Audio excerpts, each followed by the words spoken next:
Welcome back on capital news Delhi. चलिए देखते हैं दिल्ली की 25 फटाफट बड़ी खबरें। साथ ही डेली खबरों से अपडेट रहने के लिए चैनल को सब्सक्राइब करने के साथ वीडियो को लाइक करें।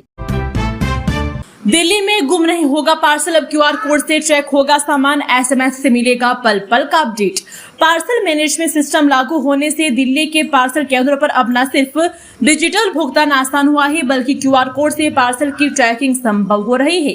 ग्राहक को पार्सल पहुंचने की एसएमएस से जानकारी दी जा रही है।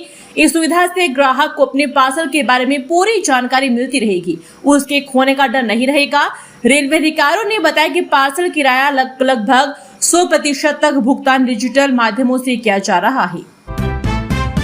गाड़ी चलाने के नियम मानने में दिल्ली सबसे आगे, देश में सिर्फ 32% गाड़ियों ही चल रही है पीयूसी इंश्योरेंस के साथ। वाहनों से जुड़े जरूरी नियमों का पालन करने में दिल्ली देश में सबसे आगे है।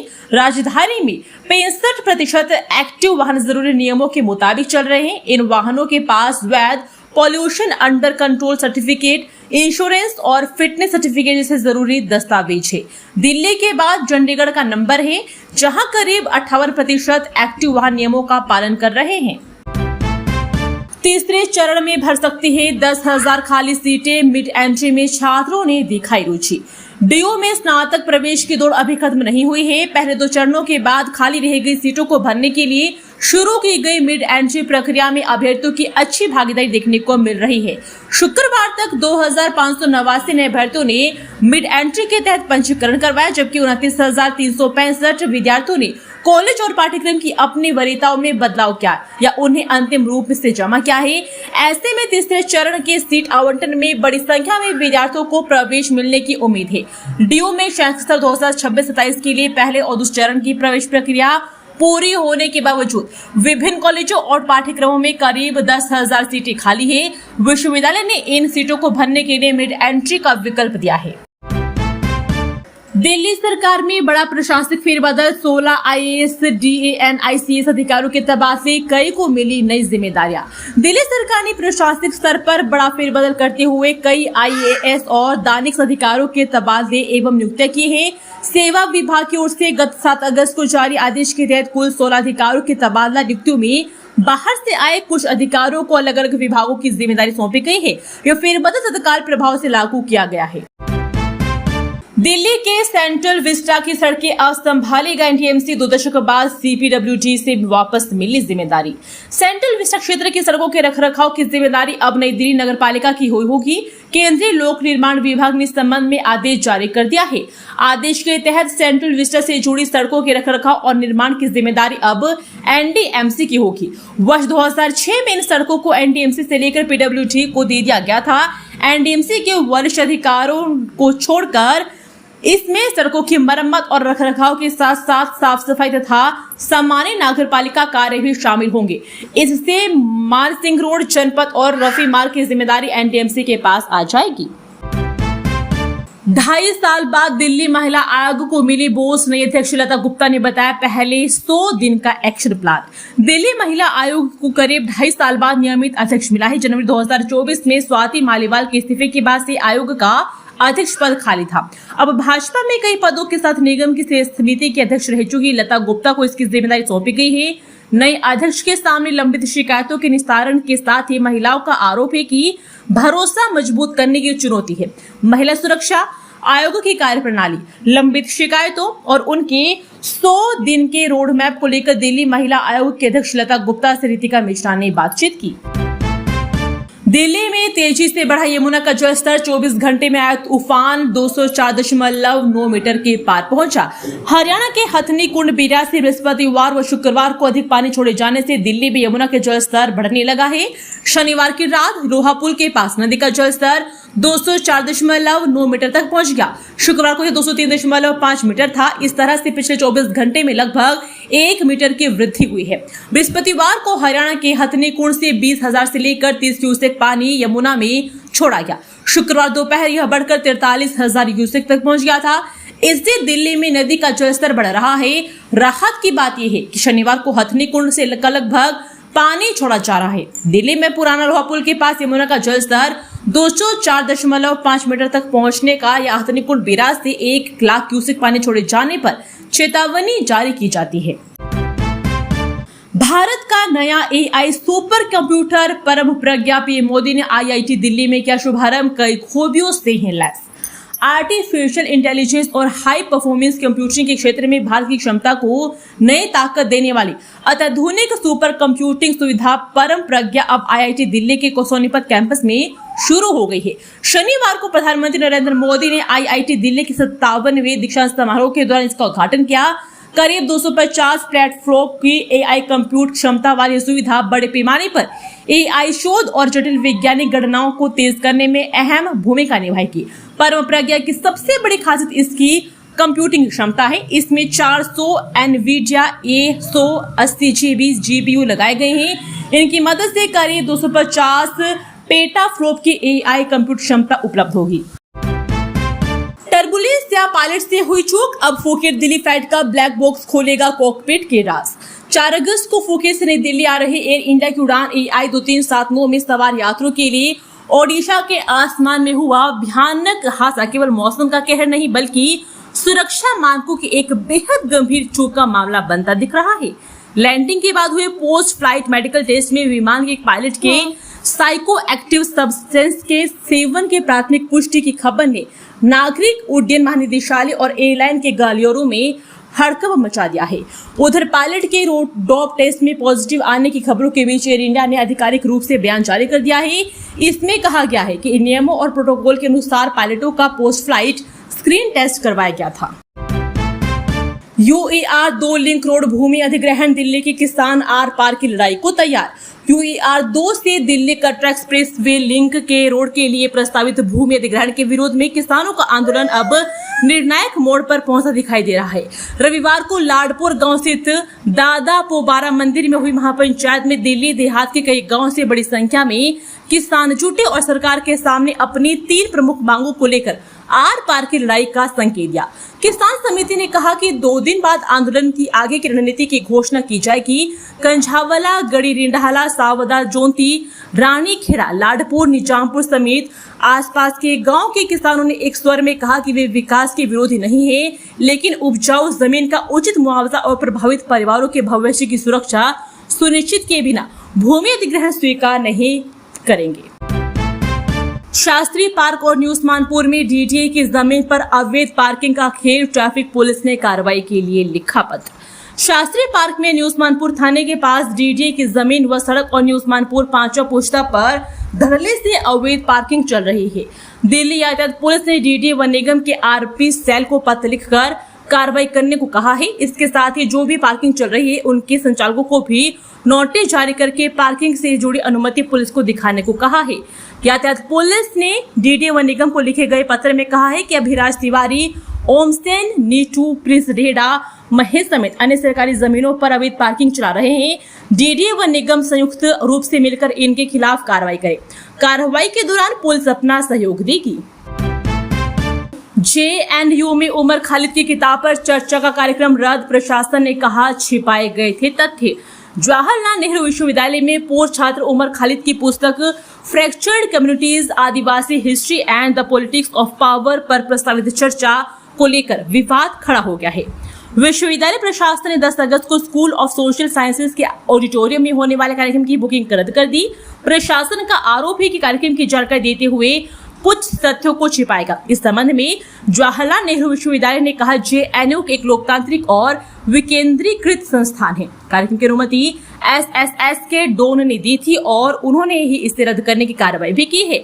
10 अगस्त 2026 को दोपहर 3 बजे से शाम 6 बजे तक होने वाले कार्यक्रम में उसके बारे में पूरी जानकारी न देने के कारण SSS1 ऑडिटोरियम की बुकिंग रद्द कर दी गई है। 4 फीट तक भरा पानी, दिल्ली के सड़कें बनी दरिया, नगर निकायों के दावों की निकली हवा। पिछले 4-5 दिनों से हो रही बारिश ने नगर निकायों के दावों की हवा निकाल दी है। नालों की सफाई का कार्य पूरा होने के दावे के बावजूद इस इलाके में जल भरा हो रहा है। दक्षिणी दिल्ली समेत पूर्वी और बाहरी दिल्ली में कई स्थानों पर सीवर लाइन डालने के साथ ही नाला मरम्मत का काम मानसून में ही चल रहा है, जिससे जल निकासी ठीक से नहीं हो पा रही है। इससे जल भराव में पानी निकलने के लिए लोगों को निजी खर्चे पर पंप लगाने पड़ रहे हैं। दिल्ली सरकार पर 22,000 करोड़ के घोटाले का आरोप, चावल खरीद पर सौरभ भारद्वाज का बड़ा दावा। आपने दिल्ली की भाजपा सरकार पर 22,000 करोड़ की चावल घोटाले की योजना का आरोप लगाया है। आपने कहा कि दिल्ली सरकार ने प्रति माह 31,000 मीट्रिक टन चावल 3 साल के से केंद्र सरकार के FCI के गोदामों से 23 रुपए प्रति किलो के हिसाब से खरीदा जाना था। योजना यही थी कि यह चावल खरीदकर गरीबों को नहीं बांटा जाना था, बल्कि हरियाणा की एक संस्था को 40 रुपए प्रति किलो के हिसाब से बेच दिया जाए, यानी उसमें 11,000 करोड़ रुपए की दलाली खाई जानी थी। असम के कॉर्पोरेशन ने 7 जून 2026 को खाद्य एवं आपूर्ति मंत्री मनजिंदर सिंह सिरसा को पत्र लिखा था कि केंद्र सरकार के पास एक स्कीम है जिसमें केंद्र सरकार राज्यों को बहुत ही सस्ते दामों पर चावल देती है। 63 साल बाद पुरानी दिल्ली में फिर दौड़ सकती है ट्राम, संकरी सड़कों पर पर्यटन और परिवहन को मिलेगी रफ्तार। पुरानी दिल्ली के ऐतिहासिक चांदनी चौक इलाके में एक बार फिर ट्राम सेवा शुरू करने की योजना पर सरकार ने विचार शुरू किया है। इस बार ट्राम के लिए सड़क पर अलग से ट्रैक बिछाने के बजाय ट्रैकलेस ट्राम चलाने का प्रस्ताव है। सरकार का मानना है कि इस तरह की ट्राम पुरानी दिल्ली की संकरी और घुमावदार सड़कों के अनुरूप अधिक आसानी से संचालित की जा सकती है। योजना को लेकर सरकार ने विभिन्न पहलुओं का अध्ययन करने के निर्देश भी दिए हैं। अध्ययन के बाद इसके रूट, आकार, क्षमता और अन्य तकनीकी पहलुओं का प्रारूप तैयार किया जाएगा।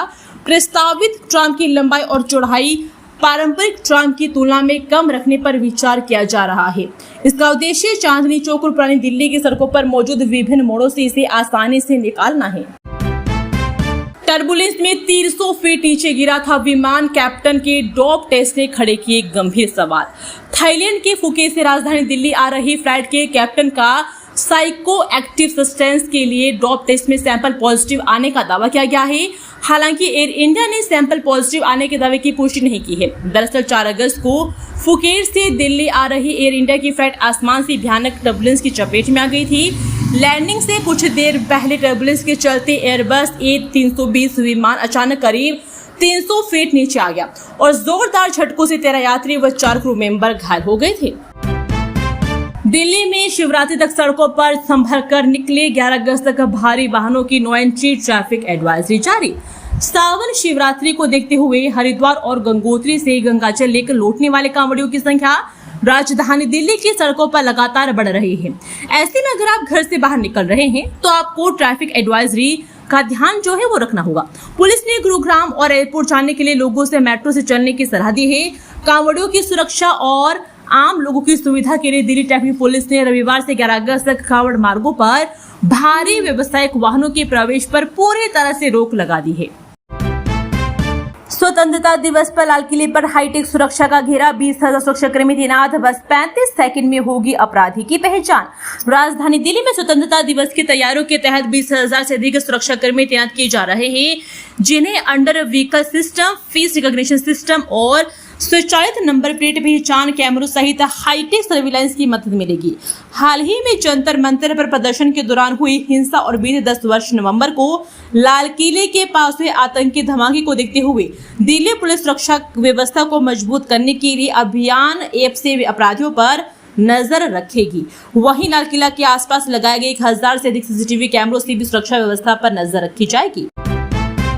रात 2:30 बजे धू कर चली कपड़ों की दुकान, दिल्ली के पीतमपुरा में मची अफरा तफरी, टला बड़ा हादसा। पीतमपुरा के कोहाट एनक्लेव में शनिवार देर रात एक संतरंग लेडीज कॉर्नर मान नामक गारमेंट दुकान में अचानक आग लगने से हड़कंप मच गया। आग लगने की सूचना मिलते ही करीब 2:30 बजे दमकल विभाग को मिली। सूचना मिलते ही दमकल की 13 गाड़ियां मौके पर भेजी गई। आग दुकान की दूसरी मंजिल पर लगी थी और जहां बड़ी मात्रा में कपड़े रखे हुए थे। दमकल अधिकारियों के अनुसार कपड़ों के कारण आग तेजी से फैलने लगी और देखते ही देखते वहां रखा काफी सामान इसकी चपेट में आ गया। आग की लपटें और धुआं देखकर आसपास के लोगों में भी अफरा तफरी मच गई। नंदू गैंग मकोका मामले में दिल्ली पुलिस ने राउज एवेन्यू कोर्ट में अंतिम दलीलें पूरी की। नंदू गैंग से जुड़े मकोका मामले में आरोप तय करने को लेकर दिल्ली पुलिस ने राउज एवेन्यू कोर्ट में शनिवार को अपनी अंतिम दलीलें पूरी की। इस मामले में पूर्व अप विधायक नरेश बालियान और फरार गैंगस्टर कपिल सांगवान उर्फ नंदू समेत अन्य आरोपी हैं। विशेष MP MLA न्यायाधीश प्रशांत कुमार ने दिल्ली पुलिस की ओर से पेश विशेष लोक अभियोजक अखंड प्रताप सिंह को 3 से 4 पत्रों का लिखित सारांश दाखिल करने का निर्देश दिया है। अदालत अब 17 अगस्त को नरेश बालियान और कपिल सांगवान के वकीलों की ओर से आरोप तय करने के मुद्दे पर दलीलें सुनेंगी। क्या सख्ती से बदली दिल्ली की ट्रैफिक तस्वीर? गलत दिशा में ड्राइविंग पर 3.51 लाख चालान और 2321 FIR। दिल्ली की ट्रैफिक स्थिति को लेकर उपराज्यपाल तरनजीत सिंह संधू ने ट्रैफिक पुलिस के आला अधिकारियों के साथ पहले दिए गए निर्देशों के लागू होने की स्थिति और नियमों के लागू करने की मुख्य नतीजों की समीक्षा की। समीक्षा बैठक में एक बार फिर से उपराज्यपाल ने ट्रैफिक को लेकर अधिकारियों को सख्त निर्देश दिया है। बैठक में जल भराव को लेकर भी निर्देश दिए गए हैं। ट्रैफिक नियमों को लागू करने के अपने कड़े रुख को दोहराते हुए उपराज्यपाल ने जोर दिया कि सड़कों पर पुलिस की मौजूदगी ट्रैफिक जाम और अव्यवस्थित आवागमन को रोकने का मुख्य उपाय है। इसके अलावा बैठक में कांवड़ यात्रा और स्वतंत्रता दिवस को लेकर भी विशेष ट्रैफिक तैनाती और अलग अलग एजेंसियों के बीच तालमेल की व्यवस्थाओं की समीक्षा की। 650 करोड़ के स्वास्थ्य उपकरण घोटाले में ओवर प्राइसिंग से इनकार, फिर क्यों जांच के घेरे में टेंडर और वेंडर चयन? 650 करोड़ के दवा एवं चिकित्सा उपकरण खरीद घोटाले की जांच के बीच स्वास्थ्य विभाग ने विजिलेंस की रिपोर्ट सौंपकर केंद्रीय खरीद एजेंसी की कई खरीद में ओवर प्राइसिंग से इनकार कर दिया है। विजिलेंस को दी गई रिपोर्ट में GEM पोर्टल पर उपलब्ध न अन्य सरकारी संस्थानों की खरीद दरों से CPA की दरों का मिलान कर खरीद को सही ठहराने की कोशिश की गई। इस बीच स्वास्थ्य मंत्री डॉक्टर पंकज सिंह के लंबित खरीद प्रक्रियाओं को लेकर प्रमुख सचिव स्वास्थ्य कारण बताओ नोटिस भी जारी किए जाने से खरीद व्यवस्थाओं में प्रशासनिक जवाबदेही का प्रश्न खड़ा हो गया है। विशेष यही कीमतों पर विभाग का बचाव सामने आने के बावजूद खरीद घोटाले में टेंडर, वेंडर चयन, गुणवत्ता और आपूर्ति से जुड़े पहलुओं की जांच जारी है। हनी ट्रैप में फंसे विंग कमांडर पर आरोप पत्र दाखिल, पाकिस्तानी हैंडलर को सैन्य राज बताने का आरोप। पाकिस्तानी हैंडलर के हनी ट्रैप में फंसे भारतीय वायुसेना के एक विंग कमांडर के खिलाफ दिल्ली पुलिस की स्पेशल सेल ने आरोप पत्र दाखिल किया है। बीती 30 मई को वायुसेना के वरिष्ठ अधिकारी की शिकायत पर स्पेशल सेल ने राष्ट्र सुरक्षा से जुड़ी संवेदनशील और गोपनीय जानकारी लीक करने के आरोप में विंग कमांडर को उनके घर से गिरफ्तार किया था। रिमांड पर लेकर गहन पूछताछ के बाद उन्हें तिहाड़ जेल भेज दिया गया था। सुई धागे से तिरंगे तक 60 साल के सदर बाजार से बुनी जा रही देशभक्ति की कहानी। स्वतंत्रता दिवस के नजदीक आने के साथ सदर बाजार देशभक्ति के रंगों में सराबोर होता जा रहा है। बाजार के संकरी गलियों में बिखरी केसरिया, सफेद और हरी छटा, हवा में तिरती खादी की सौंधी महक और सिलाई मशीनों की गूंजती आवाज इस बात की गवाह दे रही है कि स्वतंत्रता दिवस की तैयारियां जोरों पर है। थान के थान कपड़े दीवारों के सहारे टिके हैं और कारीगर अपने सुई धागे से जादू के राष्ट्र के स्वाभिमान को नया रूप देने में दिन रात जुटे हुए हैं। इस पूरे देशभक्ति पूर्ण उत्सव का मुख्य केंद्र बिंदु है 1962 के भारत चीन युद्ध के दौरे से चला आ रहा प्रसिद्ध भारत हैंडलूम क्लॉथ हाउस। इस दुकान की नींव केवल ईंट गारे से नहीं बल्कि आजादी के दीवानों के जज्बे से रखी गई थी। दुकान के संचालक अब्दुल मलिक अपनी भावुक स्मृतियों को साझा करते हुए बताते हैं कि उनके पूर्वजों का नाता स्वतंत्रता संग्राम के दिनों से रहा है। एयरपोर्ट कर्मचारी बन बेटे को कैबिन क्रू की नौकरी दिलाने का झांसा, महिला से 3.3 लाख ठगे। आईजी एयरपोर्ट का कर्मचारी बनकर महिला की बेटी को कैबिन क्रू की नौकरी दिलाने का झांसा देकर 3.03 लाख रुपए ठगने वाले 32 वर्षीय आरोपित को पुलिस ने गिरफ्तार किया है। आरोपित की पहचान राजीव कुमार के रूप में हुई है। एयरपोर्ट पुलिस ने उसे 6 अगस्त को मधु विहार से पकड़ा। वे वहां एक रिटेल स्टोर में सुरक्षा गार्ड के रूप में काम करता था। पुलिस के अनुसार महिला की आरोपी से जुलाई 2024 में इंटरनेट मीडिया के जरिए जान पहचान हुई थी। राजीव ने खुद को आईजी एयरपोर्ट का कर्मचारी बताया और महिला के 20 वर्षीय बेटी को कैबिन क्रू की नौकरी दिलाने का झांसा दिया। इसके बाद उसने सिक्योरिटी डिपॉजिट दस्तावेज तैयार कराने और भर्ती प्रक्रिया के नाम पर अलग अलग बहाने से महिला से रुपये मांगे। दक्षिणी रिज की वन भूमि पर सड़क बनाना कितना वेद? असोला मामले में एनजीटी ने लिया संज्ञान। दक्षिणी रिज की असोला गांव में अधिसूचित वन भूमि से होकर सड़क बनाए जाने के आरोप पर राष्ट्रीय हरित अधिकरण से ने संबंधित पक्षों को नोटिस जारी किया है।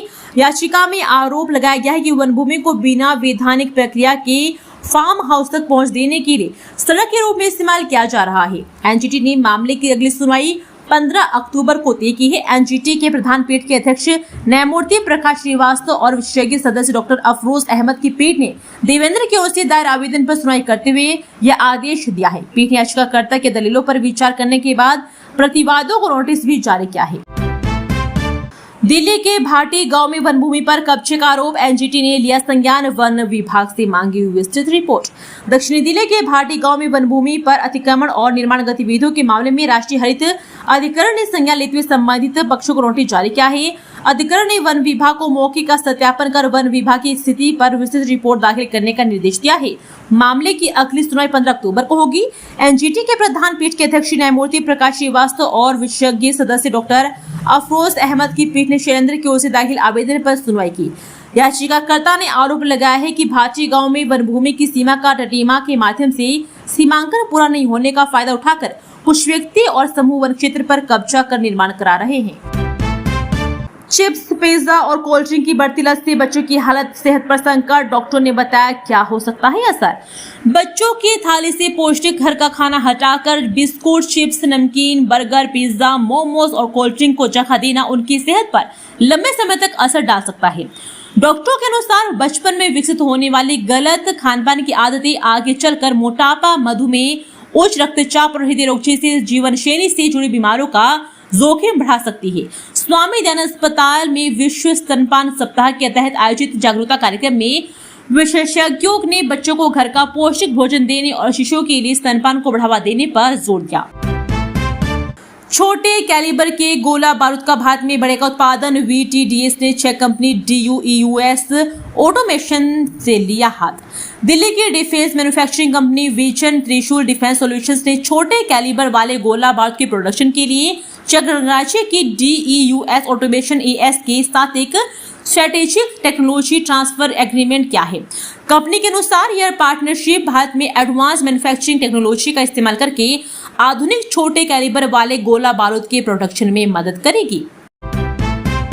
प्रोफेसर डॉक्टर संजीव सिन्हा को बड़ी जिम्मेदारी, जम्मू एवं कश्मीर में एम्स विजयपुर के कार्यकारी निदेशक बने। एम्स मेडिसिन विभाग के प्रोफेसर एवं विभागाध्यक्ष डॉक्टर संजीव सिन्हा को जम्मू कश्मीर के सांबा जिले में स्थित एम्स विजयपुर का कार्यकारी निदेशक नियुक्त किया गया है। केंद्रीय मंत्रिमंडल की नियुक्ति समिति ने स्वास्थ्य एवं परिवार कल्याण मंत्रालय के प्रस्ताव पर उनकी नियुक्ति को मंजूरी दे दी है। कार्मिक एवं प्रशिक्षण विभाग की ओर से 7 अगस्त को जारी आदेश में इसकी जानकारी दी गई है। डॉक्टर संजीव सिन्हा की नियुक्ति प्रतिनियुक्ति के आधार पर की गई है। वे कार्यभार संभालने की तारीख से 3 वर्ष तक इस पद पर रहेंगे। 70 वर्ष की आयु पूरी होने या अगले आदेश तक इनमें से जो भी पहले होगा उसी के अनुसार उनका कार्यकाल समाप्त होगा। दोस्तों, वीडियो पसंद आया तो वीडियो को लाइक एवं चैनल को सब्सक्राइब कीजिए और कमेंट करके बताइए कि आप दिल्ली के किस जगह से इस वीडियो को देख रहे हैं। जय हिंद, वंदे मातरम।